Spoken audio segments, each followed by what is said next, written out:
Welcome to this online interview by Project Cargo Weekly. Our very special guest of honor today is the founder and CEO of ARMARA, based in Marseille, France, Mr. Floris Schorsch. Hello, Floris. Welcome to this interview. Hello, Bo. Thanks to invite me for the interview. Thank you. You are most welcome. Well, besides being good friends, we know each other since several years, but for the occasional, hopefully thousands of viewers watching this interview, why don't you start by telling our viewers and readers and followers who you are and how did you start your career in logistics from the beginning? Okay. So I started my career almost 30 years ago as a seaman on the French maritime vessels of CMA CGM, so container ships. I was a deck officer and engineer for about 4 or 5 years. And then I joined the head office of CMA CGM in Marseille. And I stayed there about 10 years dealing with operations, with commercial activity, line management. I had the chance to spend 4 years as expat in Ukraine and in Chile. Oh, yeah. Yeah. And back in 2007, when I went back from Chile, I took over the department of Project Cargo of CMA CGM. Now it is named the XXL department. Yeah. So we were developing all the project out of gauge cargo on the container ships. And in 2011, I wanted to create my own company. And at that time, we were good friends with you and your partner, Peter Jensen at Martin Bencher. So we decided together to make a joint venture in Marseille and to open Martin Bencher France, which was a fantastic adventure, which I have done until 2022, where I have decided to pursue an old dream and to become a ship owner. So I ended the adventure of Martin Bencher 3 years ago to create ARMARA, and here we are. So ARMARA is a small ship owner, active in the short sea sector in Europe, so North Europe and Med. And we own one small coaster of 3,800 tons deadweight, named the ARMARA Jules Verne, from the famous writer. And we do mainly bulk cargo, but also break bulk and also project cargo. Okay, it's interesting career you have had. You've been around the world. You've seen something more than just the suburbs of Marseille, so to speak. You've really been around, and you have a versatile background. How does it feel now to be? I mean, you had a dream to own your own vessel, and it's a totally different kettle of fish than working for a big ship owner with 300-400 ships, isn't it? I mean, now you have to find cargo for your own ship, and it costs you every day. How is it must be a big change in when you wake up every day. Big feeling, isn't it? Definitely, it's a huge challenge, especially when you only have one vessel. You're a small ship owner. Basically, you have to deal with everything from the commercial activity of booking cargo, finding next rates, to operations of dealing with the agent, with the captain, and but also I am dealing. We own our own vessel, so we have to deal with everything from the delivery of paint, of tools.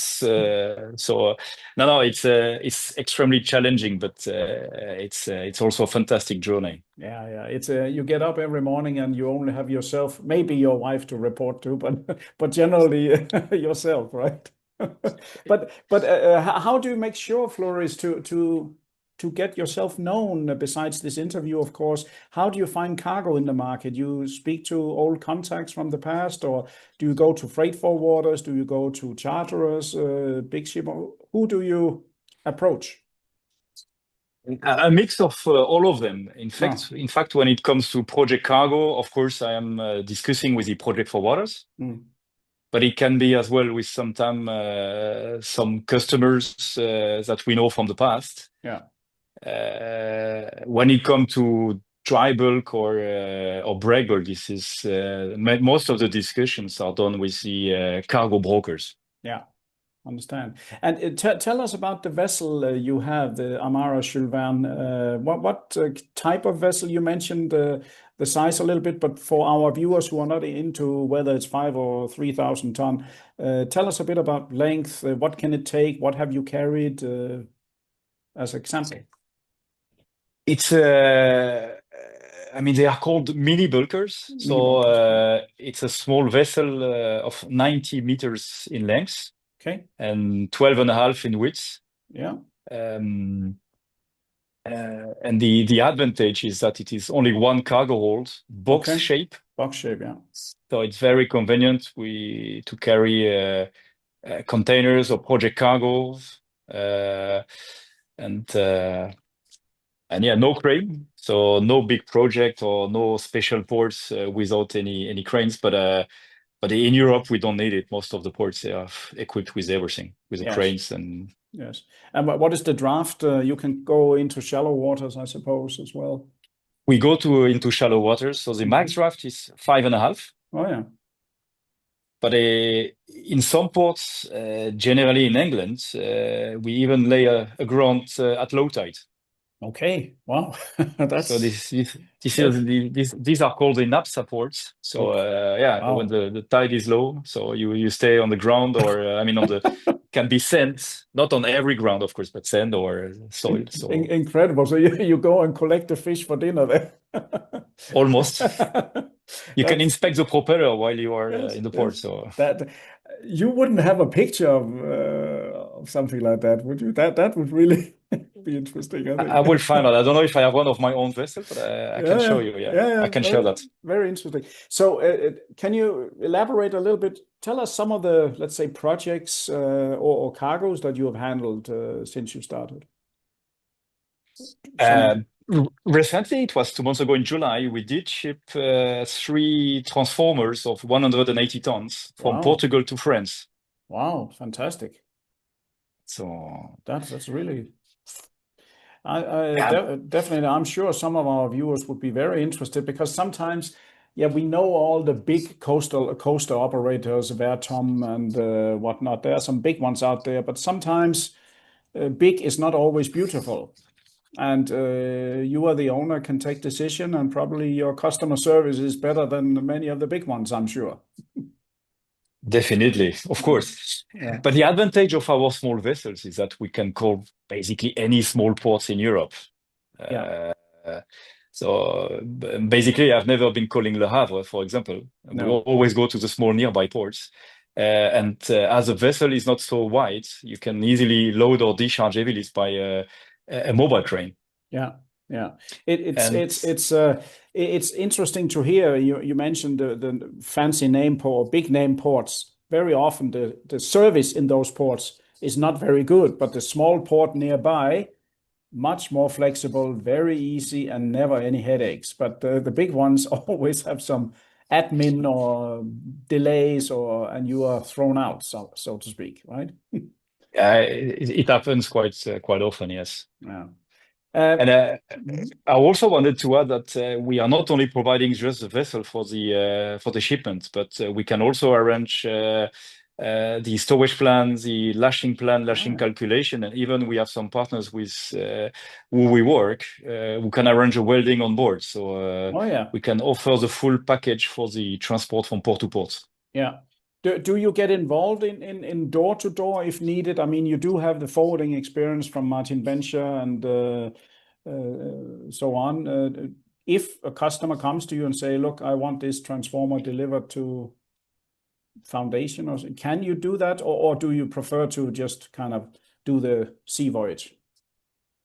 For the time being, we concentrate only on the sea voyage, but of Yeah. course, we have some good partners who can do it if the customer requires to do the on carriage or the delivery. So Yeah. So we could assist in this you part. yeah, yeah, or you can recommend somebody that the customer could use, for example. I mean, Exactly, yeah. yeah. And that means freight forwarders, which are many of the viewers of this channel here, freight forwarders are also your customers, I suppose.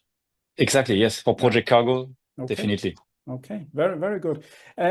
How many crew do you have on a ship like that, and what flag is the vessel? We have 8 crews on board, Mm-hmm. and the flag is European. We have chosen the Latvia flag. Latvia. Okay. Yeah. Okay. Latvia flag and 8 crew.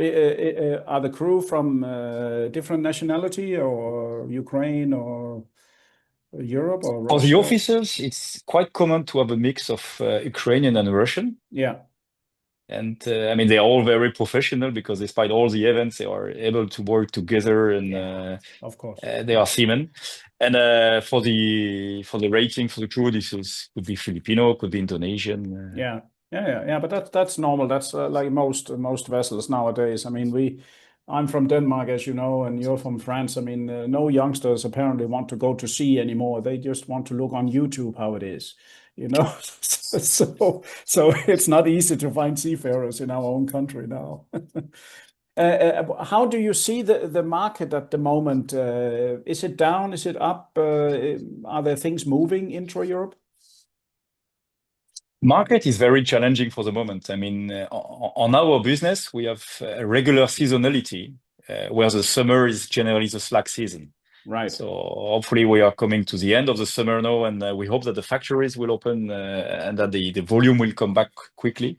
Yeah. So it's a bit challenging for the moment, and yeah, I hope we could see the economy in Europe moving a bit better, so to create more volumes. Yeah.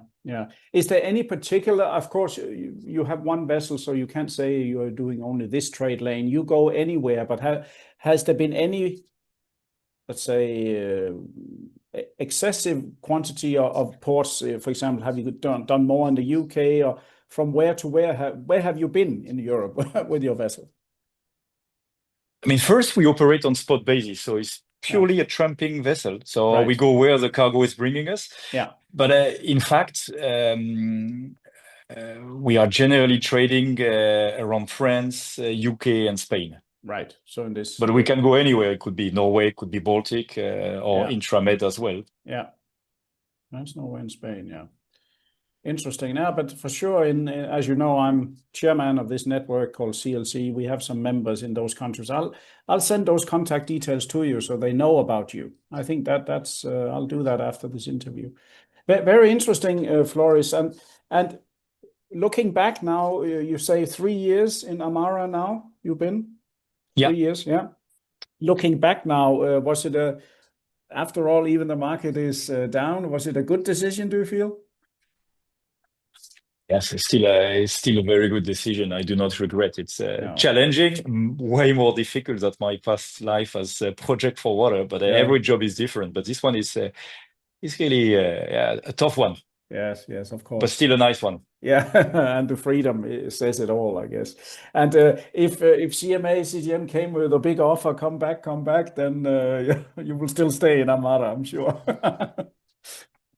Yeah, I guess so. Yeah, it's as you said, the freedom of being your own boss, and it has no price. Yeah. But who knows, huh? We never know. No, never close any doors. That's also one thing I've learned in shipping. We always meet again. That's you never slam any doors because you never know. Next time, the one you slam the door in the face to, it's your boss. So, yeah, maybe CMA CGM tomorrow they want to open a coaster division, and yes, why not? Who knows? Yeah, who knows? They certainly can afford it. Yeah, but when you look at how do you go about marketing yourself? Of course, as you mentioned, your own contacts, forwarders, and so. But do you attend any trade fairs? Do you? Of course, you are a one-man band, so to speak, so you can't delegate to all your staffs, I guess. How do you market yourselves online or? I mean, we have our website, of course, and yes, we attend the main breakbulk event. It's funny to see that even the breakbulk event, which initially was for the project cargo, in Europe, you will find all the coaster players coming there. So the brokers, the owners. So we also attend generally the breakbulk in Rotterdam and the XXL in Antwerp. Yes, but so that means I think XXL Antwerp is on next month, isn't it? So I believe so. So you'll be going to Antwerp this year. Yeah, understand. That's a good idea. Yeah, I go myself to break bulk in Houston, but of course that's more for the Americas, I guess. No, but certainly that's very interesting. And do you have any plans to, although the market is low, do you have any plans for another vessel, or you are just focusing now on filling up the one you've got?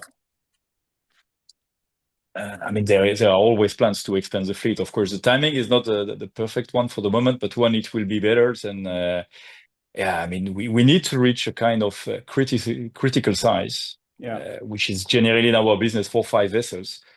So that will be the midterm, long-term target. Yeah. Yeah. Could there be an idea in you pooling your resources or joining up with someone in the same position as you with only a couple of vessels under the belt? That could definitely be an option. Yes. Mm-hmm. I mean, to gather forces and to be stronger. Yes. Yeah, because there are a couple of owners out there. I'm sure that perhaps you don't know them, they don't know you. I mean, it might be a win-win for you both. You could reach more market share in that case. Exactly. Mm. I mean, the difficulty for us with only one vessel is when we have to catch the next cargo, then we don't have any flexibility in case we get delayed by a storm or for with some port operation. So, No. which is the advantage when we have a fleet is that you can swap the vessels Yeah.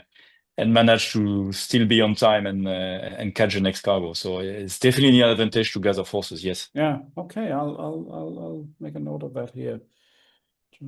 I'll make a note of that. Very good, Floris. Yes, but interesting, clear, and concise answers to whatever I had in store for you here. And I think yeah, very, very informative. I think many of our viewers will be interested to know that they have, you mentioned these transformers from Portugal to France. I mean, that's something like that, because sometimes you need the short sea solution. You can always find the deep sea one with the big carriers, but from on a short distance, sometimes it's not so easy. And then there you are. So you could be the solution, I think.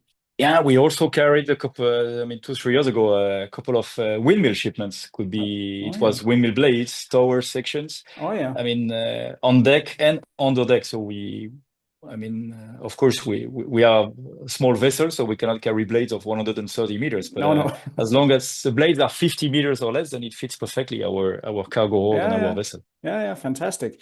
No, for sure. There's going to be. I'm sure it's the sun will shine on you with this, and the market will grow better.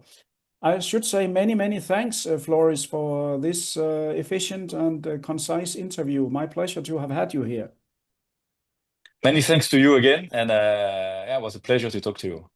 You're welcome. And to all our listeners, viewers, and readers from around the world, this was yet another great interview by Project Cargo Weekly. Our special guest of honor today has been Mr. Floris Schorsch. He's the founder and CEO of ARMARA, a ship-owning company based in Marseille, France. Floris has a long and distinguished career in both container shipping and project cargo shipping, so he knows what he talks about, and he's not an arrogant ship owner. Of them, we have enough, as you all know. So keep in touch, continue to watch and read Project Cargo Weekly. And from me, editor, thank you very much.